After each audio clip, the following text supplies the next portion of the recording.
हाय सांग मैंने केमती अच्छा आपण भावुँ निश्चिंत भले थे मो देशी रोषे चैनल को आप स्वागत। मु सस्मिता चलते आज बना चिंगुड़ी गोटे देशी आइटम सेटा तो कौन बनुचे सेटा तो वीडियो लास्ट जाके देखले आप जापर। तो प्रथम चिंगुड़ी को भल से सफा करके तार छोट चिंगुड़ी कले भल टेस्ट लगे। तापर चिंगुड़ी की भल से धुआधुई कर लुण हल्दी गोली भाजी देती। तापर कड़े टिके तेल पकई फुटण करवा पियाज पकेवा पियाज टिके जरी आसला बेलू टिके सोरष मसला किसी रेडी करदबा सोरिष जीरा तापर पियाज रसुण जहाँ आपण मैंने जमी सुविधा हो चाहिए बाट पारे। तो सेटा रेडी कलापर पियाज भाजी हो जाइए आलू बैगण ताकू टिके पकईकिना भल से भाजवा से टिके पूरा बैगण टा नरम हो आसले तापर भलटे लुण हलदी स्वाद अनुसार ताकू देकी ताकू भी भल कि भाजवा से सब देखा टिके भल से भाजी आसला बेलू टमाटो देदेबा। टमाटो टाक टिके जरिया समय लगे ताकू टिके ढांकी दबा। तापर सोरष जहाँ बाटिक रखी मसला सेटा को देदेबा। सेटा को देलापर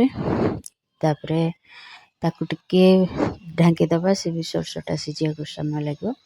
तापर भजा कर रखिथवा चिंगुड़ी ताकू भी देदेबा। गोटे घंटा खंडी कर आसला मेन इनग्रेडिएंट्स भी ढांकना देदेबा से जदि जोटा आलू टी सीझी नथिबो बैगन सीझा तो आलू सीझी नथिबो। एबे आसला मेन इनग्रेडिएंट्स ता सेटा हला ग्रिल फुल संबलपुर लोक तो यहाँ जानी आउ जो मैंने संबलपुर रोचंती से माने जदि हाट को जाते तो से भी यहाँ जानी।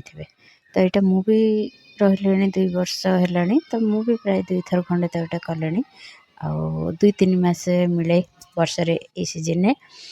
तो सेटा को आग भल से धुआधुई करके सफा करदे तो काले तादर किसी बाली रही सेटा को भल से 2-3 थर भल से धोला तापर गोटे कड़े पानी टिके फुटे भल से फुटी आसा जाके अपेक्षा करिया भल से फुटी समय फुटवा जाके छाड़देवा। से फुटी भल से छणा गोटे छाणी दे गरम पानी छाणिकी तले मसला बनते से छाणिकी तादेह देदेबा। जोटा बनते संतुला टाइप चिंगुड़ी सेटा करदेबा सेटा पकईकी टिके पूरा किसी समय कषा कषि करदेबा। फुलटा तो फुलटा जल्दी हो किसी ना कषि देला भल से कषा कषि करके गला पूरा रेडी आमर खाइबा पे आपने एंजॉय करिवे। एडा संबलपुर लोक तो प्राय खाउथिबे संबलपुर जे रहउथिबे से मन भी खाइथिबे। एटा मु साधारे प्राय तो करे नॉन वेज रे करछि केमति लागला कहबे निश्चिंत।